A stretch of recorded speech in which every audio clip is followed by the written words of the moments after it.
In the deepening twilight of the elder days, when the great songs of creation had settled into quieter melodies,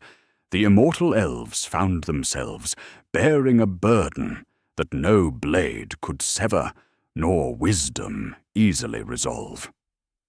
They were eternal beings, dwelling within a world that was not eternal, watching each season carry away fragments of beauty, while their own unchanging hearts registered every loss as a permanent wound. Time moved through their lives like a slow river, gentle on the surface, yet steadily eroding the shores of everything they cherished most deeply. The firstborn experienced diminishment differently than the younger races who would inherit Middle-earth after them. Where mortal men might witness a forest's cycle of growth and decay as natural rhythm, the elves felt each withering leaf as evidence of fundamental wrongness, each crumbling stone as proof that their world was bleeding away its original splendor. Their immortality, which should have been pure gift, became instead a lens that magnified every sign of fading, every indication that ardor itself was slowly surrendering the light and vitality that had once made it sing with inner fire. This was not mere melancholy or the luxury of those with endless time to contemplate loss. The elves possessed memories stretching back to the world's youth, when every growing thing had pulsed with inexhaustible life, and the boundary between matter and spirit had been thin as morning mist. Against such recollections, the Middle-earth of later ages felt diminished, like a beloved song played in a lower key, beautiful still, but somehow less than it had been meant to be. From this profound sense of loss arose something more dangerous than sadness, a fierce determination to halt the great diminishment itself. In a region where roads braided together trade and thought, the master craftsmen of the Gwaith y Myrdain pursued their art with liturgical patience, seeking not dominion, but repair, a way to shelter fading light without theft or violence. Among them, Celebrimbor, heir to a complex lineage of both glory and shadow, studied the principles of binding, the delicate art of teaching matter, to remember the maker's intention until substance itself carried purpose. Their workshops explored circles and returns, discovering that roundness accepts motion while promising continuity, guiding energy without harsh command through forms that honor both change and preservation. Prosperity accompanied this discipline, flowing along trade routes to Khazad-dûm through the doors of Durin, which themselves embodied cordial welcome, their mithril inlays declaring that thresholds could become treaties when spoken words matched hidden meanings. Yet openness creates channels, along which influence travels and experiments advance, not because they are rushed, but because trust feels earned and counsel flows more freely than caution. Whispers began gathering in the guild halls about a teacher promised by fortune, someone whose understanding might complete their half-built grammar of preservation. When preservation becomes desperate need, and the fear of loss grows stronger than wisdom to accept change, who would answer such a call? And what would they ask in return? The yearning that had echoed through Erigion's workshops found its answer when a luminous stranger arrived, bearing knowledge that seemed to flow from the very desires that had summoned him. Anatar, who named himself Lord of Gifts, appeared during the height of the realm's golden prosperity, offering guidance that complemented rather than contradicted the wisdom the Gwaith y Myrdain had already cultivated through generations of patient experimentation. His teachings felt like natural evolution, building upon existing principles, while extending their reach toward possibilities that had remained tantalizingly beyond the craftsman's grasp. The greatest deceptions succeed not by creating false longings, but by fulfilling genuine ones through methods that carry hidden costs woven into their very structure and purpose. Anatar's instruction resonated with elvish understanding of preservation and craft, offering refinements that transformed half-formed intuitions about binding permanence into precise techniques capable of actual creation rather than mere theoretical contemplation. His presence converted workshops into laboratories, where ancient wisdom crystallized into new applications, where the grammar of making expanded to encompass possibilities that seemed both revolutionary and inevitable.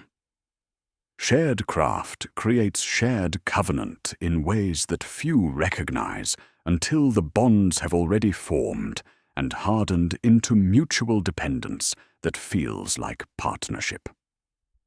When teacher and student work side by side, measuring metals and testing the responsiveness of materials to conscious intention, their wills begin interweaving through the medium of common purpose, creating connections that transcend immediate tasks. Each successful experiment strengthens these bonds, making future collaboration feel not merely beneficial, but necessary, as though the work itself demanded their continued unity, regardless of other considerations or distant warnings. The political landscape provided fertile ground for such influence to flourish without immediate challenge or systematic scrutiny from established authorities. Eregion's position as crossroads encouraged openness to innovation and distant teachers, while Gil-galad's authority in Lindon remained respectfully distant, trusting master craftsmen to guide their own experiments. The friendship with Khazad-dûm had established precedent for beneficial exchange across racial boundaries, making Anatar's presence seem like another fortunate connection rather than unprecedented intrusion requiring careful examination. Within this atmosphere of trust and expanding knowledge, certain innovations began taking shape that would prove significant beyond their immediate applications and apparent purposes. The doors of Durin, crafted jointly by Celebrimbor and Narvi, demonstrated how threshold could become treaty when proper words unlocked mutual welcome, their mithril inlays responding to friendship rather than force or command.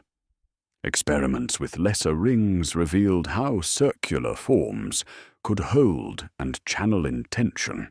creating pockets of preservation that maintained effects even when separated from their maker's direct attention. Mithril proved especially receptive to such work, its silver fire accepting impressions of purpose with remarkable fidelity, holding patterns of intention as clearly as physical form itself.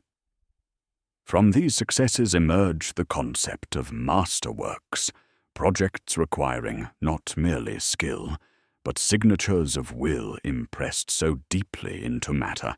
that they would endure across ages without diminishment. What grammar of making would allow such permanent binding?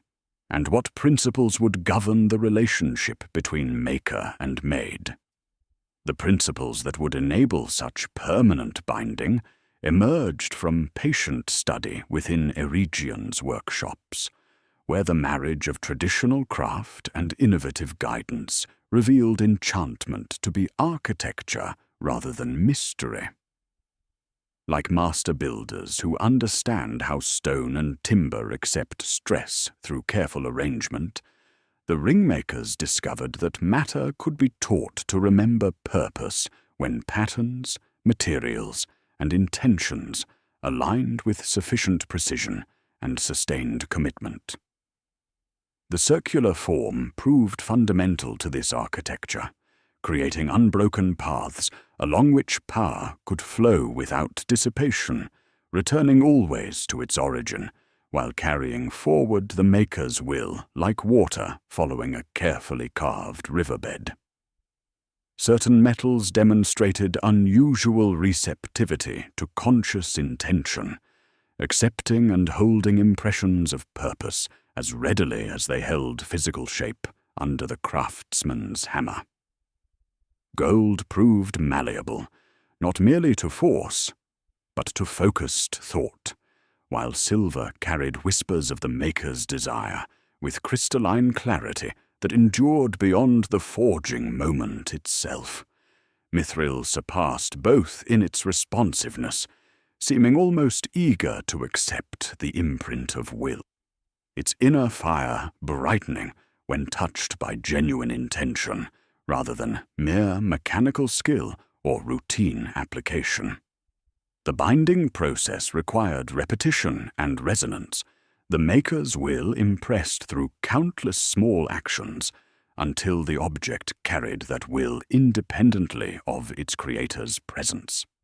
Each hammer blow became a syllable in an ongoing dialogue between craftsman and creation, each spoken word adding weight to the emerging pattern, building complexity through accumulation rather than sudden transformation. Names proved especially significant in this process, whether spoken aloud during the work or held silently in the maker's mind, becoming part of the binding itself and creating channels through which future influence could flow.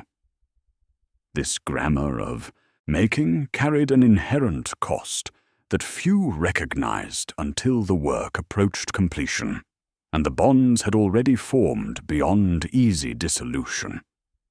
What shaped also was shaped in return, the maker's will becoming entangled with the object's emerging purpose in ways that created mutual dependence rather than simple ownership. The ringmakers found their thoughts returning obsessively to their work, their dreams filled with visions of perfect circles and flowing power, their waking hours measured against the rhythm of forge and anvil. Within the guild halls of the Gwaith y Myrdain, knowledge flowed freely among craftsmen who shared techniques and discoveries with generous hearts, unknowingly creating networks of connected minds and methods that would prove significant beyond their immediate collaboration. Each successful experiment informed the next, building toward achievements that no single maker could have accomplished alone,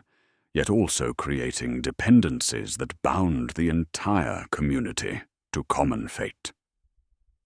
The special properties of Orodruin's fires began drawing attention as experiments advanced toward greater complexity and permanent effect, its unique heat capable of setting signatures that would endure across ages without fading. Before such masterworks could begin, however, the conditions of friendship and trust that enabled their creation would themselves become part of the story, shaping both triumph and tragedy through bonds that opened doors in directions none had foreseen. The principles of binding that had emerged within Eregian's workshops found their fullest expression not merely in individual craft, but in the architecture of friendship itself, where the golden age of alliance with Khazad-dûm created conditions that would prove both magnificent blessing and unforeseen vulnerability. Eregion flourished as a crossroads where elvish artistry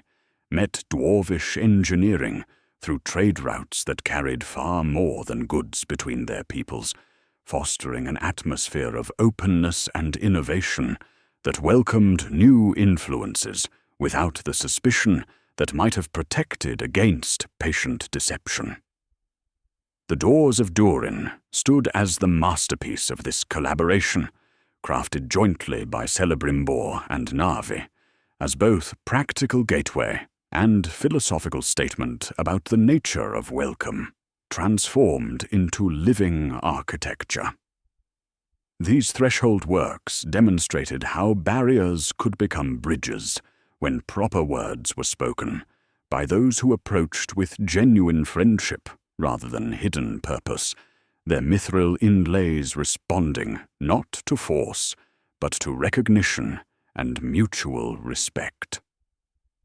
The language of welcome became part of the stone itself, teaching boundaries to answer questions, instead of resisting intrusion through mechanisms that honored both security and hospitality. Alliance expressed itself through physical arrangements that carried trust faster than armies could march, creating networks of roads, bridges, and signal fires that functioned as arteries moving not only goods, but assumptions across the landscape. Trade became choreography, each delivery timed to sustain experiments, whose appetite for rare materials increased with every successful refinement, while guild halls bright with lamplight fostered conversations where ideas leaped between craftsmen like sparks crossing carefully prepared tinder. Within this welcoming design, authority stretched like measured canopy rather than restrictive chain, shading many freedoms while leaving room for divergent wisdom and independent judgment.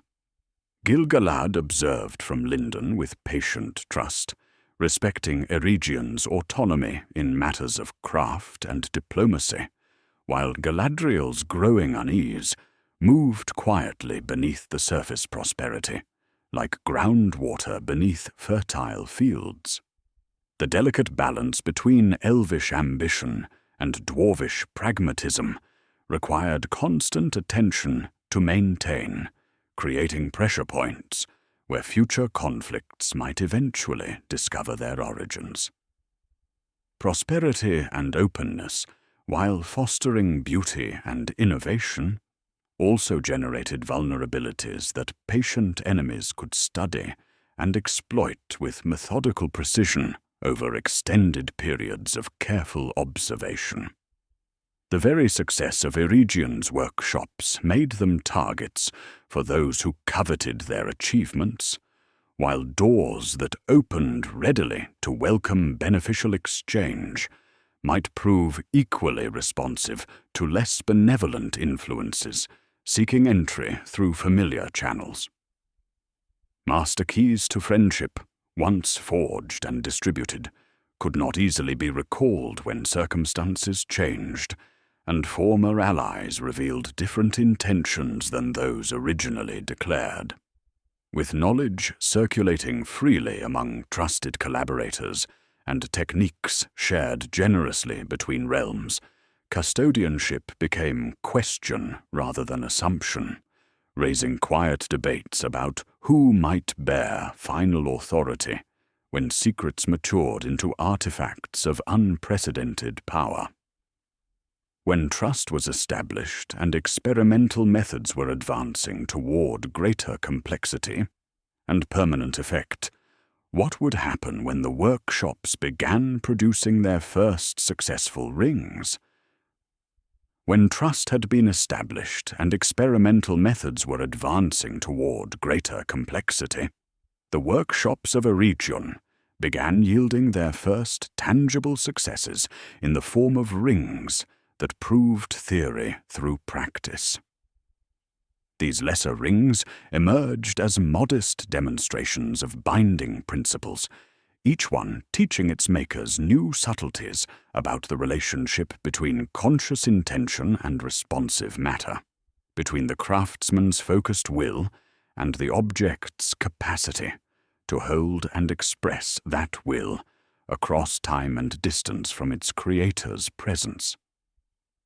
Small successes seduce larger attempts because early costs appear entirely manageable, while immediate benefits seem like pure, unburdened gifts, creating momentum that carries experiments forward without adequate consideration of accumulating consequences or long-term implications. These practice rings worked by enhancing natural abilities rather than creating artificial powers, sharpening perception, strengthening memory, or slowing the decay that touched all things beneath sun and moon, creating pockets of preservation where the Maker's vision could take root and flourish against entropy's patient advance. The mechanism revealed itself through iterative refinement, where each carefully wrought ring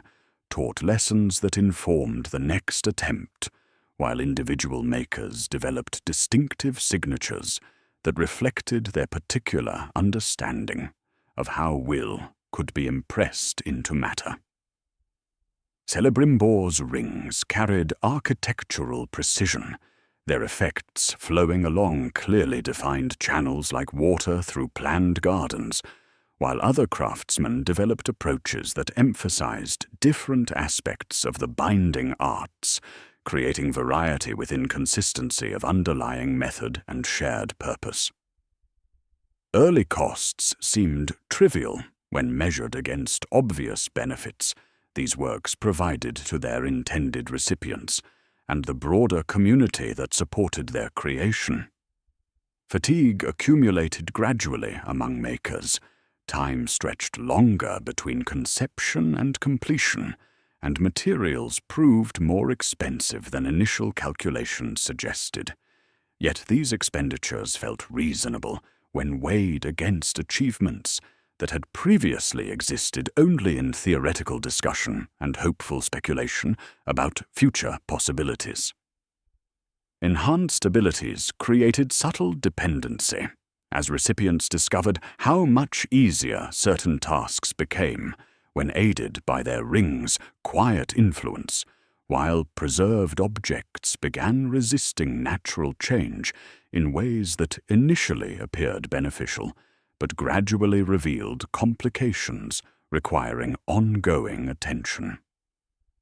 Ringmakers found their thoughts returning obsessively to their work, measuring ordinary moments against the perfected experiences their craft had made possible. Their dreams filled with visions of circular forms and flowing power that shaped waking priorities. Among the rings set aside for future distribution beyond elvish circles, some were designed specifically for mortal hands, their bindings adjusted to account for the different relationship between human will and physical form. Tokens that enhanced health and longevity proved especially promising, though their long-term effects remained unknown when immediate benefits appeared so clearly positive, and recipients expressed such profound gratitude for gifts that seemed to offer hope against mortality's limitations. The undeniable success of this apprentice work instilled deep confidence in the Gwaith y Myrdain, while kindling quiet restlessness in Celebrimbor's heart. For if such wonders could be wrought under shared guidance, what might a master craftsman achieve when working entirely alone, guided solely by his own vision and wisdom, free from any teacher's shadow? The confidence born from apprentice work and the growing unease about his teachers, true nature compelled Celebrimbor toward a quiet rebellion, withdrawing from admiring eyes to attempt his greatest work in solitude and secrecy. If the grammar of binding could be purified of foreign guidance while retaining its essential methods, might preservation be achieved through dignity rather than dominion, healing rather than conquest, protection without the shadow of control that had begun haunting his dreams with unwelcome prophecy. Good intentions cannot entirely escape the architecture they employ, even when that architecture was learned from sources whose true nature remains concealed beneath fair appearances and generous instruction. The principles that Celebrimbor had mastered through Anatar's guidance carried within their very structure certain vulnerabilities and connections that no amount of noble purpose could completely sever, creating works of genuine beauty that nonetheless remained linked to their original teacher through channels invisible to perception. Within the most protected chambers of Eregion, 3 masterworks emerged from this secret labor as expressions of refined binding that honored circular forms while transcending earlier limitations through deeper understanding of preservation's sacred purposes. Vilya embodied the power to heal what had been wounded, its blue depths holding steady winds that could mend both flesh and spirit without commanding obedience. Nenya carried the gift of protection, its white radiance creating shields against defilement, while preserving spaces where beauty could endure unchanged by time's passage. Narya kindled hope where despair had taken root, its red fire awakening courage in flagging hearts without imposing the bearer's will upon others. These rings were designed to serve rather than rule, to kindle rather than consume, their effects flowing outward like gentle starlight rather than demanding attention through displays of obvious force or dominion. Each employed the mechanism of refined binding, using principles learned from Anatar, but guided by intentions that sought harmony with natural order rather than its subjugation, creating pockets of preservation that honored both change and continuity. Yet hidden connection persisted despite pure intention, for even works created in secret rebellion against a teacher's influence cannot entirely escape the fundamental patterns through which their makers learned to shape conscious wills into responsive matter. The 3 remained vulnerable to any master signature that had contributed to their creator's education, channels through which distant influence might flow regardless of noble purposes or bearer's wisdom. Gilgalad's authority in Lindon, Galadriel's foresight that read tremors others missed, and Círdan's patient understanding of time's deeper currents would prove essential to protecting these greatest works from corruption that threatened lesser rings. The special relationship between Mithril and Starlight, between Satan's preservation and sacrifice, created possibilities that extended beyond individual power into architectural protection of entire realms and their inhabitants. While this noble work proceeded in careful secrecy, guided by love for a fading world rather than desire for control, what masterwork was simultaneously being prepared in shadow, and what furnace was being readied to write an unanswerable name into molten gold? While noble work proceeded in careful secrecy within Eregion's hidden chambers, far to the southeast within Mount Doom's burning heart, Sauron undertook his ultimate act of craft and self-binding, creating the One Ring as both supreme mastery and supreme vulnerability. To command all related works through centralized will, its maker must pour his essential being into molten gold, transforming the grammar of binding into monarchy, where one signature could override all others regardless of their maker's noble intentions or their bearer's resistance to foreign influence. Orodruin's fires alone possessed the necessary heat and elemental fury to set such permanent bindings, their volcanic essence accepting impressions that would endure across ages, while the mountain's deep roots anchored the working in Middle-earth's foundational stone. This was not the delicate artistry of preservation that guided Celebrimbor's secret labors, but the brutal efficiency of dominion, designed to gather scattered threads of craft into a single chord, tightening until all patterns bent toward one unyielding purpose, and all lesser works became extensions of a master's will. The mechanism required absolute concentration of power, Sauron pouring his essence into gold, purified, until it mirrored thought with crystalline clarity. Each impurity hunted away like static in a channel meant to carry flawless transmission across continents and resistance. To rule through the ring meant becoming ruled by it in return, creating paradoxical relationship where limitless authority flowed through complete dependence, making Sauron's strength both absolute within the ring's sphere of influence and fragile beyond recovery, should that sphere be broken or the ring severed from its maker. The moment of creation carried gravity that trembled Barad-dûr's foundations, as conscious will impressed itself into matter with finality that brooked no revision or withdrawal. From the covenant being sealed in fire and black speech, the binding verses carved themselves into gold through repetition and resonance, each syllable adding weight to the emerging pattern, while shadow lengthened across Mordor, power concentrating itself into circular form that would project commands along hidden paths established whenever others had learned Sauron's methods, while believing them safely adapted to nobler purposes. This was binding elevated to its ultimate expression, where preservation and dominion merged into single instrument, capable of orchestrating an entire symphony of hidden controls, its influence flowing silently through the veins of every lesser creation like harmonics rather than chains, yet achieving similar effect through resonance rather than force. The ring became grammar turned into monarchy,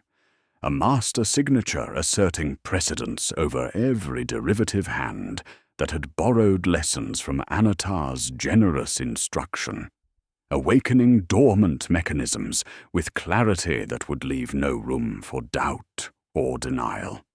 When the one was completed and cooled sufficiently for handling, when the inscription had settled into permanence, and the master signature had synchronized with Orodruin's deep rhythms, the moment arrived for first wearing, and the speaking of binding words that would activate connections lying dormant within every ring touched by Sauron's earlier guidance. Across Middle-earth, awareness would strike like silent lightning, revealing betrayal's true scope and the trap that trust had so carefully prepared through seasons of patient instruction and apparent friendship. The moment arrived when Sauron first donned the One Ring and spoke the binding verse, sending silent recognition across Middle-earth, like ripples through still water that had long reflected only peaceful stars. As the black speech rolled from his lips with authority that acknowledged no resistance, every ring forged with his knowledge felt the master signature assert its precedence, awakening connections that had slept within the very grammar of their making, since the first lessons had been so generously shared in Erigion's trusting workshops. Betrayal revealed itself as most devastating when it exposed how trust had not merely been misplaced, but systematically cultivated through patient seasons, each helpful suggestion and generous instruction designed to create pathways along which distant commands could flow when the moment for revelation finally arrived. In Erigion's halls, Celebrimbor experienced the sudden assertion of foreign wills, like a craftsman feeling his chisel slip, understanding with terrible clarity how every technique he had mastered carried within its structure channels through which unwelcome influence could pour regardless of noble intentions or desperate resistance. Gil-galad in Lindon felt the disturbance as grim confirmation of suspicions that had been gathering like storm clouds at the edges of perception, while Galadriel recognized the pressure as vindication of foresight that had whispered warnings about doors opened too readily and trust extended too generously. Círdan's ancient wisdom immediately grasped the necessity of swift concealment, understanding that withdrawal might preserve more than defiance could protect when the architecture of control had already been so carefully prepared through shared craft and mutual binding. The mechanism revealed itself with elegant precision, as resonance rather than crude force, instruction rather than shouted command, a summons carried through harmonics that only rings sharing common lineage could truly perceive or answer. Every work touched by Anatar's guidance now leaned toward the master's voice like iron drawn to hidden lodestone, creating networks of influence that stretched across continents while remaining invisible to those who had not learned to read the subtle signatures impressed into responsive metal during moments of collaborative creation. Swift removal of rings became urgent necessity, as bearers felt the weight of foreign thoughts pressing against their consciousness, while desperate messages flew between elven realms, carrying warnings that war had already begun the moment deception abandoned its careful mask. The three, forged in secret rebellion against growing unease, required immediate concealment from the searching malice that now scanned Middle-earth for signatures matching its own fundamental pattern. Their bearers learning to guard power so carefully that even its exercise might not betray location to patient hunters. Understanding dawned that some doors, once opened through friendship and generous exchange, led inevitably to conflicts that would reshape ages regardless of their participants' original desires for peaceful collaboration and mutual benefit. The grammar of binding that had seemed like natural evolution was exposed as deliberate architecture, each lesson calculated to create vulnerabilities that could be exploited when circumstances favored revelation over continued secrecy and apparent partnership. When deception became open declaration, and the pretense of beneficial guidance collapsed into naked ambition for dominion, how would those who had been deceived transform their own cherished craft into instruments of defense against creations turned to serve their enemies' will? When deception abandoned its careful mask and became open declaration of dominion, Sauron moved swiftly to claim by force what manipulation had prepared through patient seasons of apparent friendship and generous instruction. The War of Eregion erupted with swift and brutal efficiency as armies marched eastward, seeking to harvest what betrayal had cultivated, transforming workshops into battlegrounds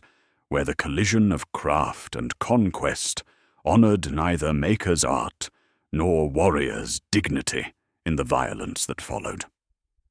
Once dependence was revealed as trap rather than partnership, violence arrived to complete the architecture that trust had so carefully constructed over generations of collaborative work and shared wisdom. The assault on Ostin Edhill proceeded with methodical precision, each quarter falling according to plans drawn during seasons when maps had been shared as tokens of friendship rather than studied as tactical intelligence for future conquest and systematic destruction. The mechanism of war revealed itself as collision between preservation and domination, where knowledge became both weapon and target, makers transformed into prizes, whose capture might yield secrets more valuable than territorial conquest alone. Sauron's forces sought to seize both rings and ringmakers before defensive measures could mature into effective resistance. Understanding that living craftsmen could be compelled to serve new purposes, while dead ones carried their wisdom into permanent silence. Celebrimbor's final hours carried the weight of tragic understanding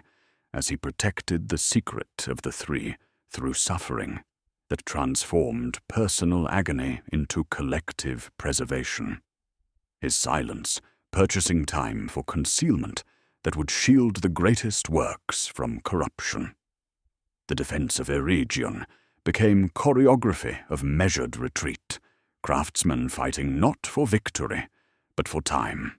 burning records while memorizing formulas, hiding tools within walls while ensuring knowledge survived in living minds. The costs accumulated with devastating swiftness as Eregion's beauty crumbled beneath systematic destruction. The Gwathi Myrdain scattered like sparks from dying fire, their workshops reduced to rubble, while accumulated wisdom disappeared into exile or captivity. Many rings fell into Sauron's hands during this catastrophe,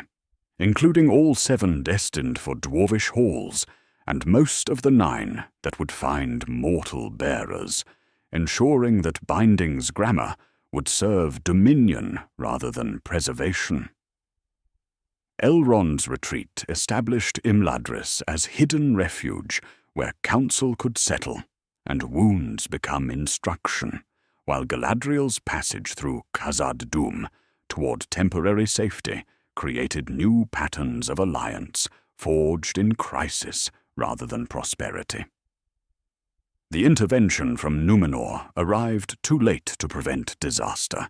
but sufficient to halt complete conquest, forcing Sauron's withdrawal, while leaving questions about scattered rings and their future influence across Middle-earth's diverse peoples. When immediate battle ended and refugees counted losses, the rings that had passed into distant hands would begin writing new chapters of the Binding's story, their influence spreading among races whose nature differed fundamentally from elvish understanding of preservation and power, creating consequences that would unfold across ages in ways their makers had never intended or foreseen. Following the scattering of rings from Eregion's ruin, the 9 found mortal hands across Middle-earth's kingdoms, where they began writing chapters of influence that their makers had never intended or foreseen. What preserved and enhanced in immortal beings corrupted and enslaved in mortal ones, stretching natural limits until they snapped beneath pressures that elvish understanding had never anticipated during their careful crafting, transforming gifts of preservation into instruments of gradual dissolution and ultimate servitude to distant will. The 9 worked differently in human hands, because mortality itself created vulnerabilities that immortal craft had not considered during design and binding, amplifying ambition while extending life beyond natural span, sharpening perception while gradually thinning the boundary between flesh and spirit. Kings and sorcerers who received these tokens discovered power flowing through channels they had never possessed, authority expanding beyond previous limitations, while their lifespans stretched like metal heated beyond proper temper, until flexibility became brittleness. The mechanism revealed itself as slow transformation rather than sudden conquest, preservation becoming corruption through degrees so gentle that each stage felt like natural evolution rather than systematic destruction of human nature. Enhanced abilities created dependency, as bearers discovered how governance became easier when aided by their ring's influence, while extended life gradually separated them from subjects whose brief existences began seeming ephemeral as morning mist, creating distance that bred contempt rather than wisdom or compassionate understanding. Power accumulated without peace, prestige expanded without satisfaction, until the ring's preservation of their bearers' lives came at the cost of their humanity itself, creating beings who remembered kingship, but had forgotten why kingdoms mattered to those they ruled. The transformation unfolded with tragic dignity rather than sudden horror, each bearer making choices that seemed reasonable, while following logic that led inevitably toward surrender of everything that had once defined their mortal nature and purpose. Across centuries, this patient corruption carved new channels through human will, like water reshaping stone, until the Nazgul emerged as wraith kings, whose very presence governed through fear rather than justice or earned respect. The Witch King represented the culmination of this process, where one who had been mortal ruler became something else entirely, his will so thoroughly subordinated to the One Ring's influence that independent thought became impossible, while ancient memories provided only echoes of purposes that no longer carried meaning. Fear proved efficient governance because it travels swiftly, requires little explanation, and convinces the unwilling that compliance promises safety when words cannot reach hearts that have grown cold. Each wraith's endurance depended upon the one's persistence, creating bonds that seemed like strength, but revealed themselves as mutual imprisonment. For the master who bound others bound himself more tightly, making his power both absolute and fragile. If mortal men were enslaved by the ring's power through corruption of their essential nature, how would the dwarves, with their different relationship to time and treasure, respond when 7 rings found their way into halls carved deep beneath mountain roots, where steadfast hearts might resist domination, yet carry appetites that burn like forge fires? While mortal kings dwindled into shadows beneath the 9's corrupting influence, the 7 found their way into halls carved deep beneath mountain roots, where dwarvish hearts proved resistant to direct subjugation, yet vulnerable to corruption through entirely different pathways. The children of Orla possessed wills forged from different clay than mortal men, minds anchored in stone-deep purposes and souls that bent toward creation rather than domination, making them immune to the enslaving mechanisms that had transformed human kings into wraith servants bound to distant command. Resistance to one form of corruption often creates vulnerability to another entirely, as the 7 discovered when they began amplifying existing dwarvish desires until natural strengths transformed into consuming obsessions that proved equally destructive. The rings could not hollow dwarvish wills through direct assault, but they could enhance the inherent love of craft and treasure until appreciation became compulsion, turning healthy pride in accumulated wealth into jealous possessiveness that recognized no limits and accepted no counsel urging moderation or restraint. The mechanism operated through escalation rather than replacement, taking inclinations that had served dwarvish culture well and magnifying them until balance became impossible, and wisdom felt like betrayal of the ring's generous gifts.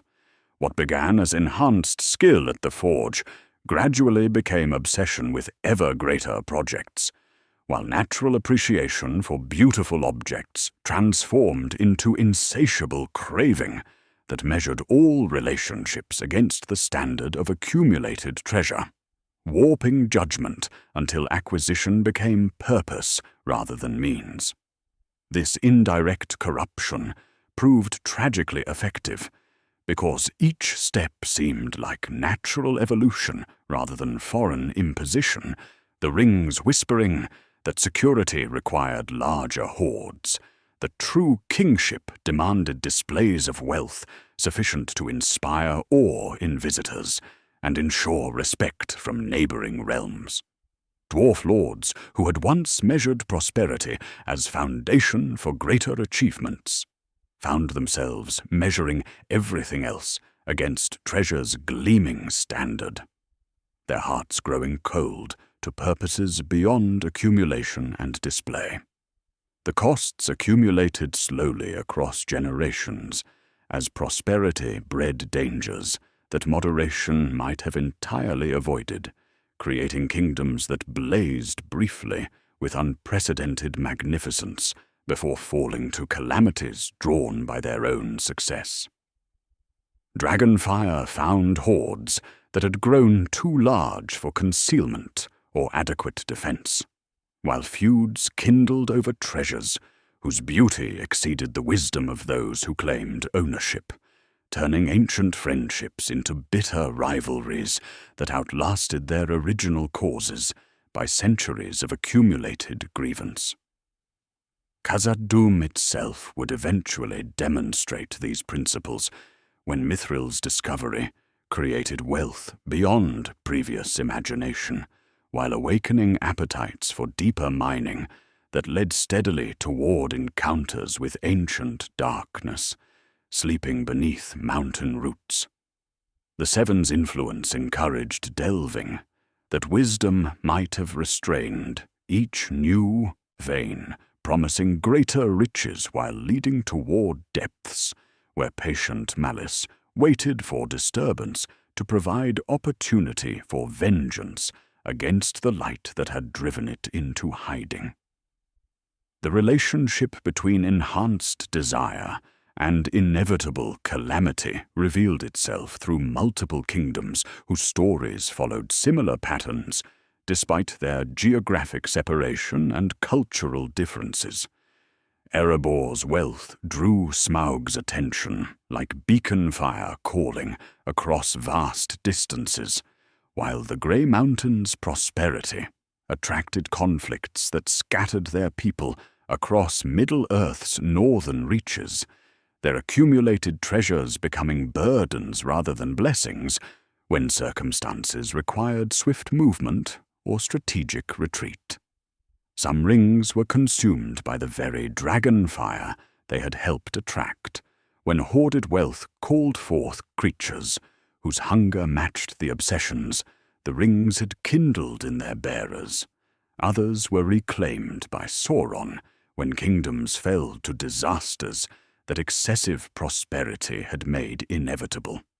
their accounting remaining incomplete because the Seven's influence operated through consequences that unfolded across ages like ripples expanding outward from stones thrown into still water. The Seven demonstrated that immunity to domination did not guarantee immunity to destruction, for corruption could flow through enhancement as easily as through direct command, turning strength into weakness through excess rather than replacement or substitution. Each ring found different expression of this principle, working through the particular nature of its bearer's circumstances, while serving the same ultimate purpose of creating discord and weakness that would advance Sauron's broader designs for Middle-earth's eventual subjugation. Dragonfire proved especially significant in the ring's ultimate fate, because both dragons and ring magic responded to Deep Earth's hidden energies, creating resonances that connected enhanced desires to geological forces moving according to rhythms older than elven memory. When kingdoms fell and treasures scattered, their influence continued through objects that had absorbed years of concentrated appetite, carrying both blessing and curse into distant lands where their effects would echo through generations. The ambiguous fate of the 7 rings reflected the indirect nature of their corruption, for unlike the 9, which created obvious servants bound to their master's will, the 7 worked through cultural patterns that persisted beyond individual bearers, creating traditions of acquisition and competition that would influence dwarvish behavior long after the physical rings had been lost, destroyed, or reclaimed by their ultimate creator. Mithril's special properties proved central to understanding how the ring's influence operated within dwarvish culture. Its silver fire responding to enhanced desire, while maintaining connections to both earthly treasure and celestial light, creating tensions that would eventually contribute to Khazad-dûm's tragic fate when mining exceeded the boundaries that ancient wisdom had established for safety and prudence. The legacy of the 7 lived on in assumptions about wealth and worth that had been gradually impressed into entire peoples through generations of enhanced appetite, their corruption working through architecture of desire rather than obvious domination, making their influence both more subtle and more enduring than direct enslavement might have achieved. If the 7 corrupted indirectly through amplified desire, while the 9 enslaved directly through extended dependence, how did the 3, hidden from the one's immediate influence and guided by purely elvish wisdom,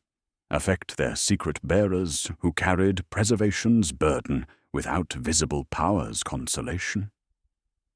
While the 7 corrupted through amplified desire,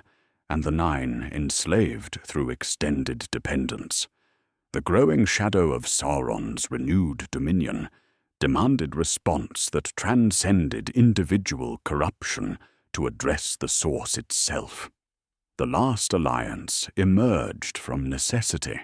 when free peoples recognized that isolation meant certain defeat, bringing together Gil-galad's ancient wisdom and Elendel's Númenórean resolve in partnership that honored both races' strengths while acknowledging their mutual dependence against overwhelming darkness that threatened to consume Middle-earth entirely. Even decisive victories can preserve what must be preserved, while leaving fundamental problems unresolved, as became clear when this great gathering marched eastward toward Mordor's desolate borders. The mechanism revealed itself as collision between preservation and domination, where the alliance fought not merely for territory, but for the right of free peoples to choose their own destinies without submission to distant will that sought to orchestrate every choice according to patterns imposed from Barad-dûr's commanding heights. The long siege that followed demonstrated both the necessity of unified action and the limitations that even such cooperation faced when confronting power that had been accumulating through patient craft and systematic corruption across ages of careful preparation. Gil-galad bore Vilya in secret, its healing influence sustaining hope when despair threatened to break the alliance before its work could reach completion,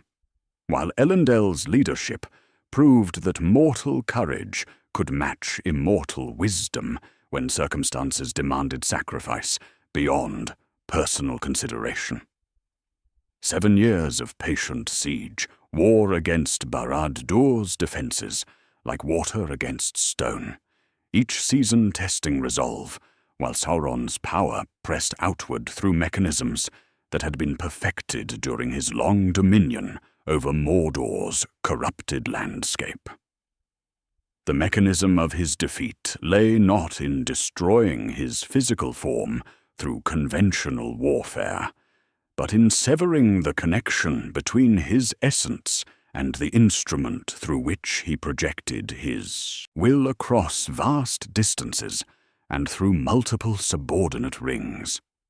When Gil-galad and Elendil finally confronted Sauron directly upon Mount Doom's slopes,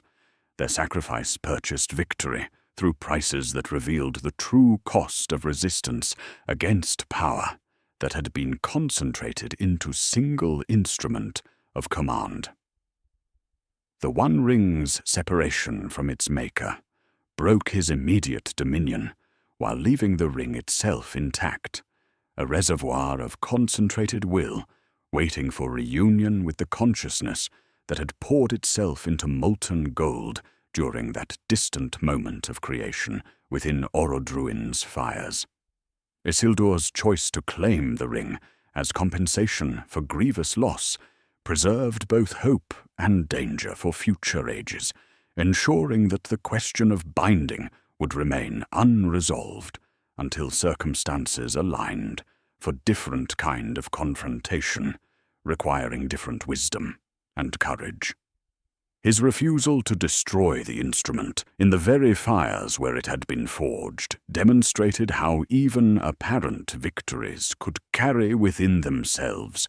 seeds of future conflicts, mercy becoming tragic foresight that would shape ages yet unborn. The cost of this mercy appeared as the ring's survival meant that all other rings remained bound to its fate through connections that transcended physical distance or conscious intention. Their bearers forced to choose between using power that carried inevitable corruption and accepting natural fading they had originally sought to prevent. This dilemma proved especially acute for bearers of the three, who understood that their ring's beneficial effects came at the cost of perpetual vigilance against influence that might suddenly reassert itself should the One ever be recovered. The immediate aftermath saw new realms established from Alliance's victory. Arnor guarding northern approaches while Gondor watched eastern borders with wary resolve. Yet both kingdoms carried within their foundations the unresolved tension between preservation and change that the ring's survival had perpetuated. Patient rebuilding proceeded according to rhythms that honored both immediate necessity and long-term vision, while Barad-dûr's foundations remembered their maker, and scattered stones leaned toward restoration like iron filings feeling pull of unseen magnet. The ring's influence continued working through Middle-earth's very architecture, creating pressures that would eventually require resolution through means that sword stroke and flame had proven inadequate to provide permanently. Some victories must be stewarded rather than celebrated, because problems in design require deeper understanding before yielding to rightful correction. And the fundamental tension between holding and letting go remained embedded within every choice that preservation demanded from those who would guard beauty against entropy's patient advance. If military triumph could not permanently resolve the collision between desire for permanence and necessity of accepting change, what hidden driver continued shaping choices of both enemies and allies across ages that followed, moving like deep current beneath events that seemed disconnected yet served common purposes in the great pattern that bound all rings to common fate? If military triumph could not permanently resolve the collision between desire for permanence and necessity of accepting change, we must step back to perceive the deeper current that moved through all these events, like underground water shaping landscape from within. The true engine of the Ring War was neither evil's ambition alone, nor good's resistance in isolation, but the fundamental tension between the immortal desire to halt beauty's fading and the natural necessity of accepting transformation as the price of continued life and growth in a world designed for renewal rather than eternal preservation of any single moment. This hidden driver explains why Anatar's deception succeeded so completely among beings whose wisdom had been earned through ages of careful observation and patient learning accumulated across centuries of thoughtful craft. The Lord of Gifts offered solutions to genuine problems rather than creating artificial desires, his teachings resonating with existing elvish knowledge, because they addressed real tensions that had been accumulating since the elder days, when the firstborn first recognized their world's inevitable diminishment, and felt each loss as permanent wound carved into immortal memory. The ring's power emerged from authentic craft principles that honored both preservation and enhancement, their mechanisms working through legitimate channels that connected conscious intention to responsive matter according to patterns reflecting deeper truths about the relationship between will and substance. Even their corruption followed logical progression rather than arbitrary malice, each step representing reasonable extension of previous understanding, until accumulated changes transformed beneficial tools into instruments of bondage through processes so gradual they felt like natural evolution rather than systematic subversion.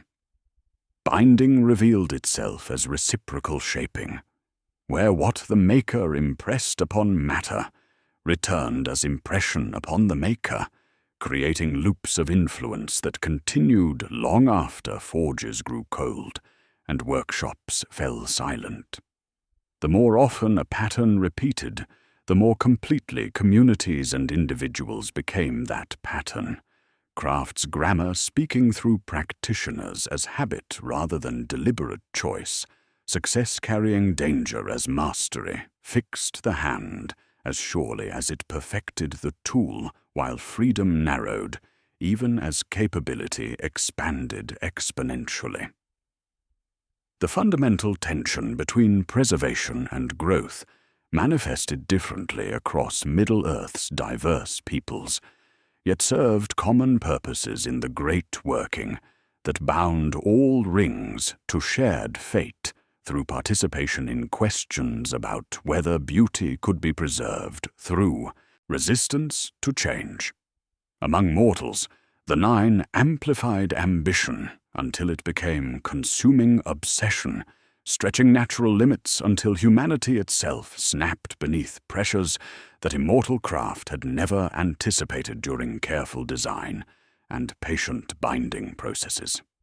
The Seven revealed how resistance to direct corruption often created vulnerability to indirect influence, as dwarvish hearts proved immune to enslaving mechanisms, yet susceptible to enhancement of existing desires, until natural strengths transformed into fatal weaknesses.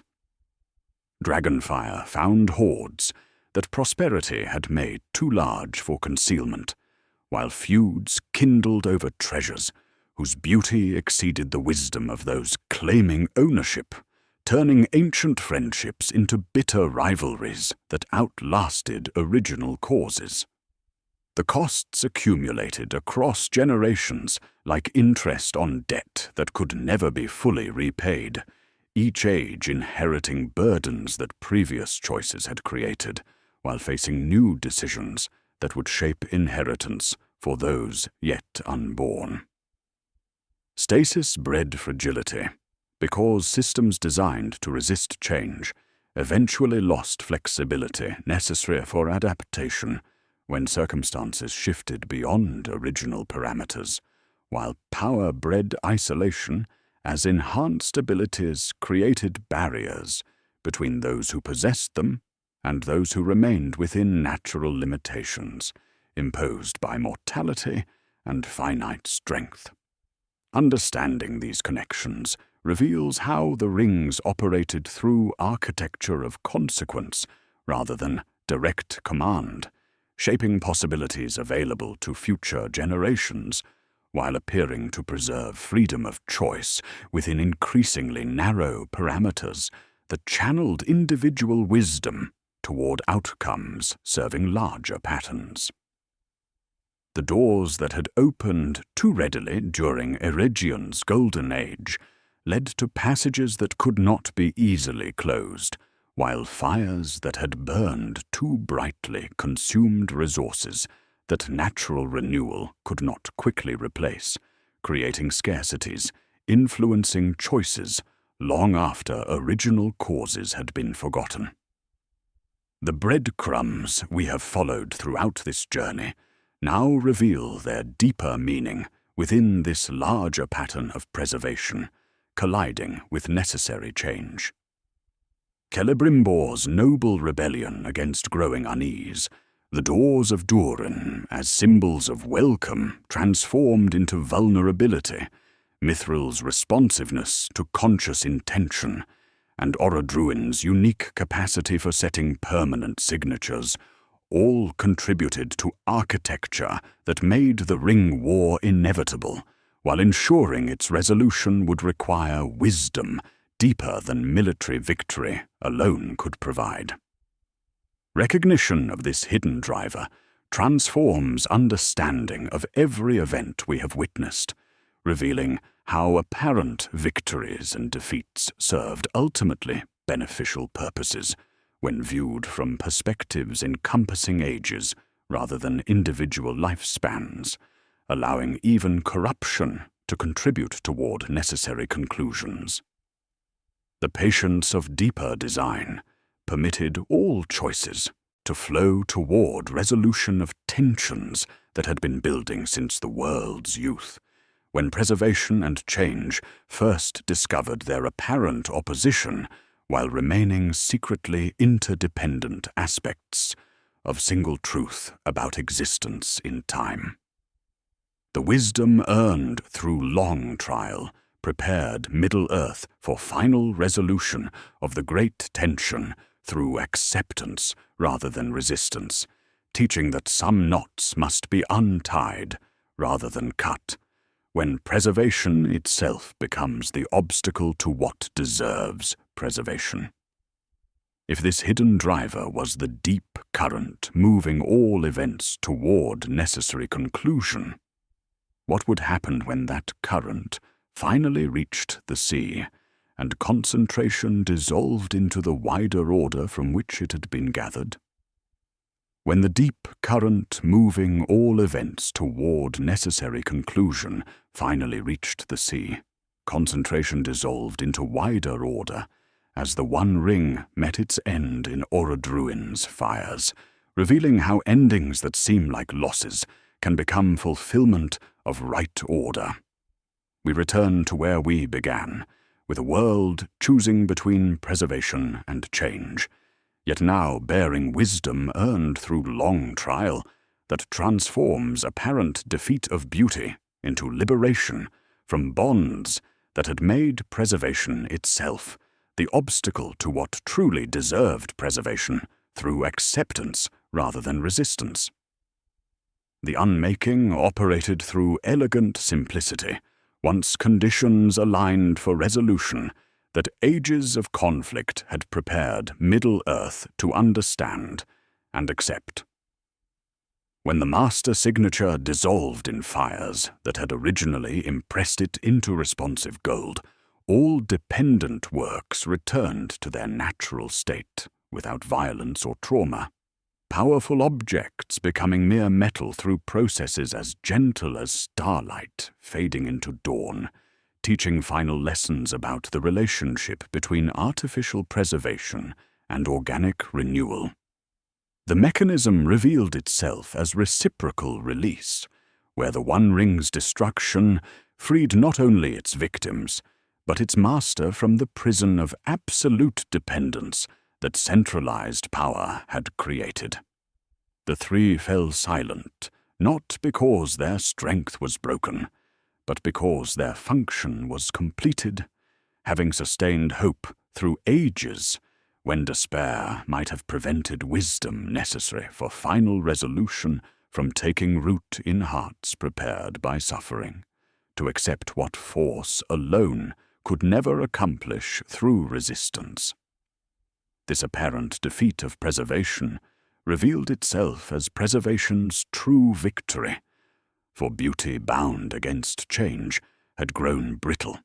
while beauty free to transform could flow into expressions that honored original purposes without clinging to forms that time had rendered inappropriate for continued service.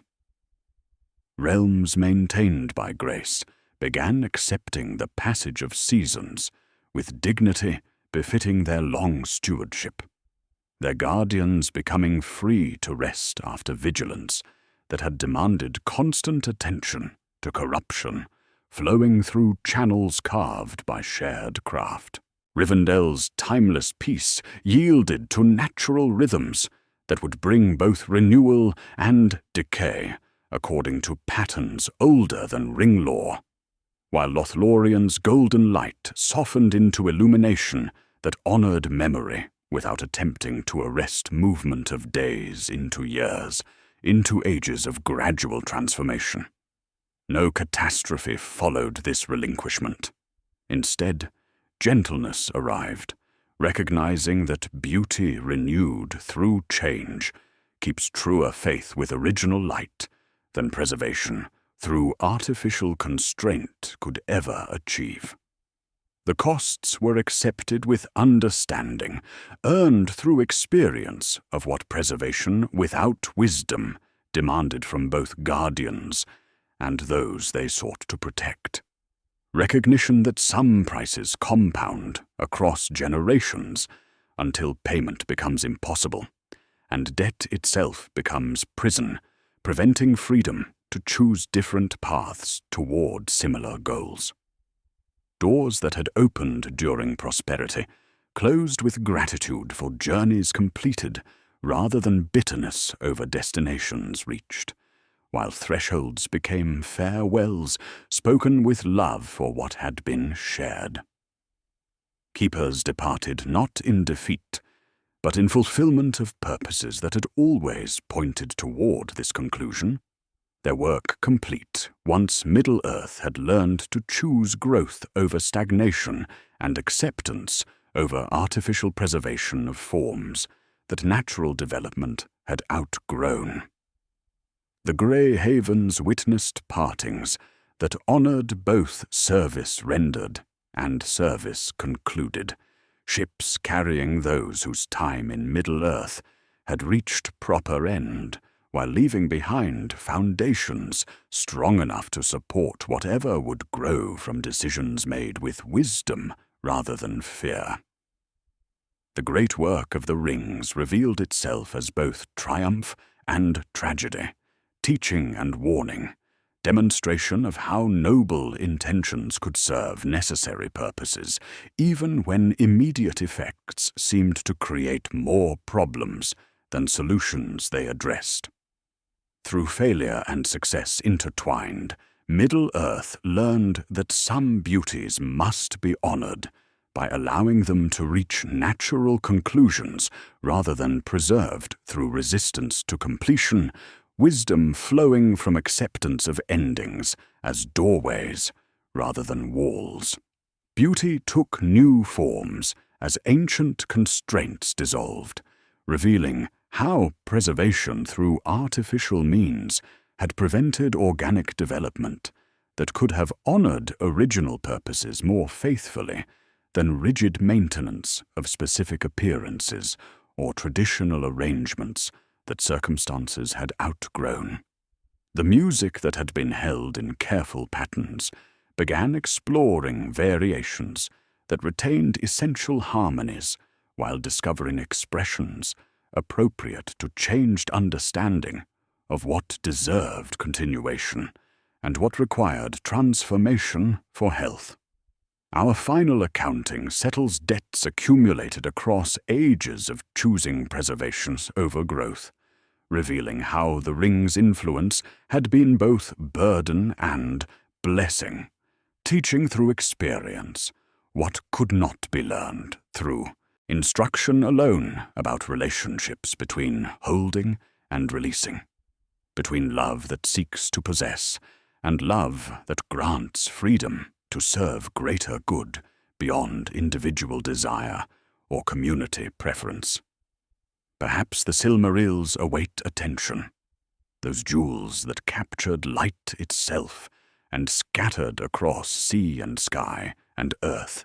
teaching different lessons about preservation and price through stories that complement the ring's instruction while exploring other aspects of eternal tension between holding beauty and releasing it to serve purposes beyond individual comprehension. We close with gratitude for journey shared and trust that understanding earned through patient attention will inform future choices with wisdom rather than mere desire, allowing beauty to flow freely toward whatever forms best serve continuing songs.